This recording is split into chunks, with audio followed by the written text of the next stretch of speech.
आप मुझे क्षमा करें, जो वचन मैं आपसे कहते हो उसको स्वीकार कर लो। तो महादेव ठीक है पार्वती, जैसे आपकी इच्छा मैं उसी में स्वीकारू। तो यहाँ कहते चार उद्यमाने मत पाने, उद्यमान जंगल, उद्यमान दोपहर के समय और उद्यमाने रात के समय अकेले नहीं जाना चाहिए। उद्यमाने मत पाने, शराब पीने वाला एक मद में होता है गज, हाथी वो भी मद में रहता है, और एक ढाई ढाई का वास्ते दूल्हा होता है वो भी मद में रहता है, अपने जवानी के जोश में रहता है, वो जानता है क्या क्या है नहीं। तो उनके दाएं होकर निकल जाए, उनके सामने होके नहीं निकलना चाहिए। उद्यमाने मत पाने, पिताने घर में नहीं, पिता के घर गैर बुलाए नहीं जाना चाहिए बेटा, समझ गए बेटा, गैर बुलाए नहीं जाना चाहिए। क्यों महाराज, इसमें दो त्योहार ऐसे होते उसमें गैर बुलाए जाना चाहिए।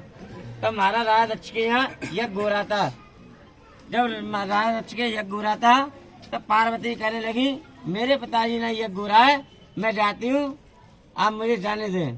तो शंकर जी कह रहे पार्वती जी मत जाइए, क्योंकि मेरे तुम्हारे पिता ने मेरे लिए निमंत्रण नहीं भेजा है। और आप कह रही हो पार्वती मैं जाऊंगी अपने पिता के यहाँ, नहीं मानी पार्वती, बोले बाबा बंद करी पार्वती मत जाइए मत जाइए, पर पार्वती जी नहीं मानी।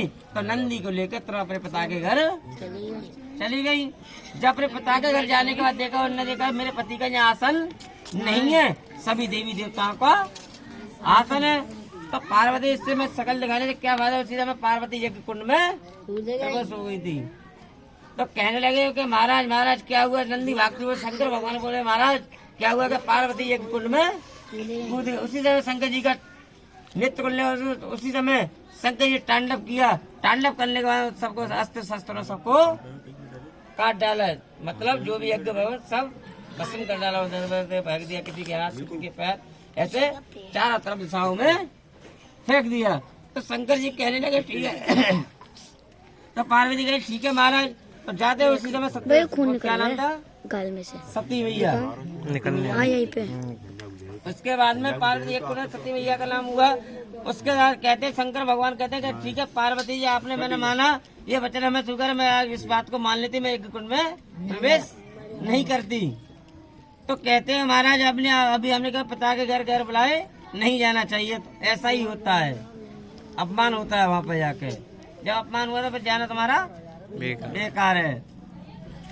मंडपम मत परगम लाजा मम परगम मत अन्या भी आप कह रही आप मुझे मीठे बचना बोले, बेटा ध्यान रखना भी आप मीठा बचना प्रयोग करोगे तो सब कुछ पालोगे, और कड़वे वचन करो तो कुछ नहीं मिलेगा, ठीक है बेटा। और आज्ञा क्रोध आलस्य, जो भी इनकी आज्ञा का आपको बेटा पालन करना पड़ेगा। सास ससुर देवर जोड़ जो भी हैं उनकी सबकी आज्ञा आपको माननी पड़ेगी। ऐसा ना हो कि सास के बहू ने पाए दे दे, बहू कह रही है अबे आप ले ले मुँह बनाता जा रहा है, ऐसा नहीं करना चाहिए बेटा, जैसे आज्ञा का पालन करना पड़ेगा बेटा।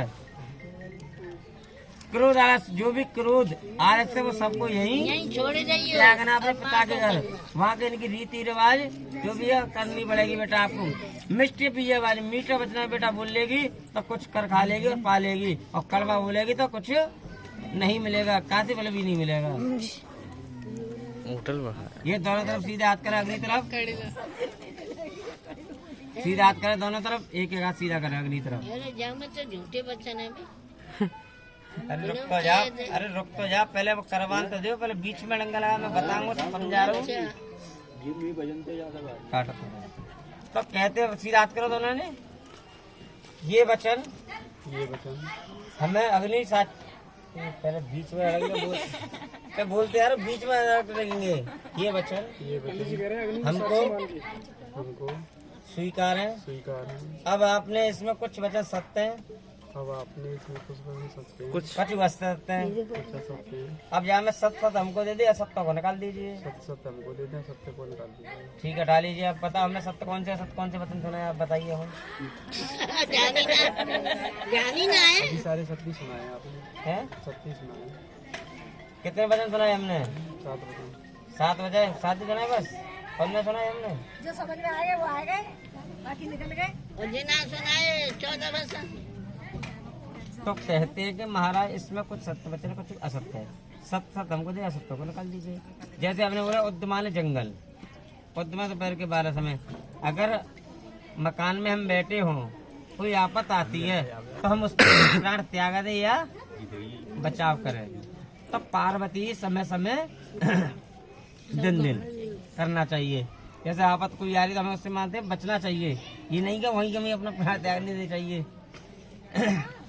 उत्पाने मत पाने, शराब पीने वाला, ठीक है। एक गज होता है, गणेश चतुर्थी आती है, उस दिन गणेश जी की पूजा करनी चाहिए नहीं करनी चाहिए? हाँ, पार्वती समय समय दिन दिन करनी चाहिए। अभी हमने बोला पता के गैर बुलाए, दो त्योहार ऐसे होते हैं, रक्षाबंधन भैया दूज पे, इसमें तो गैर बुलाए जाना चाहिए, इसमें तो किसी की आज्ञा नहीं लेनी चाहिए। जाए चाहे ना जाए तो मैं तो जाऊंगी भैया। एक रक्षा, एक भैया टीका, एक सूत्र, रक्षाबंधन जो बोलते हैं सूत्र, तो इसके बांधने बहन को जाना सही बात है। चाहिए। बे बुलाए गए तो अच्छा। और इष्ट विभाग चौथा वचन कहते हैं, यज्ञ कोई भी बेटा किसी का कोई अपमान मत करना बेटा, मर्यादा के हिसाब से रहना है। आपकी मर्यादा, जय भगवान पुरुषोत्तम नाम ने उन्होंने अपनी मर्यादा रखी थी, अपनी मर्यादा का उन्होंने उल्लंघन नहीं किया था। अपने क्रोध आलस में वो रहते तो वहीं के वहीं, जब क्रोध आता तो शांत हो जाते थे। जैसे आज जोड़े हमारा वही क्रोध। अभी अगर पत्नी को या पति को क्रोध आता है, पति को अगर क्रोध आता है, कोई ततारोसी में कोई भी क्रोध आता है, तुरंत हाथ जोड़े खड़े या पैर पड़ जाए तो समय उसका पति का क्रोध खत्म हो जाता है बिल्कुल, फिर उसके जैसा वैसा ही हो जाता है बेटा। जैसे क्रोध आ रहा करना तो रहते, मैं हाथ जोड़ लो वही के महीने समझ लो क्रोध खत्म हो गया, ना आपसे कुछ कहेंगे ना कुछ कहेंगे, वही के वही शांत हो जाते हैं। जैसे शंकर भगवान पार्वती खड़ी है कि महाराज में अबला जाती है, ऐसे कैसे कर पाते? तो पति की बराबरी कोई पत्नी नहीं कर सकती है, पति परमेश्वर होता है। ठीक है, ठीक है, ठीक है। अब अग्नि रात से उन्होंने अग्नि साक्षित मानते हुए कन्यादान ना लो। इन वचनों का इन वचनों का हम पालन करेंगे, पालन करेंगे, सभी देवी देवताओं को मानते हुए इन वचनों का पालन करेंगे, इनका आंदोलन नहीं करेंगे। ठीक है, आप दोनों ने अपनी अपनी खड़े हो जाइए। दोनों को आपकी बेटी सीता तो राम बन के दिखाएंगे। वाह वाह, बहुत क्या बात है। बढ़िया। अरे माँ दुआ सुनाएंगे। अब बैठे आओ, चलो मावर बिछुआ करो काम। नहीं अम्मा है तो ना नहीं ऐसा होता है कि आजकल फैशन चल रही है।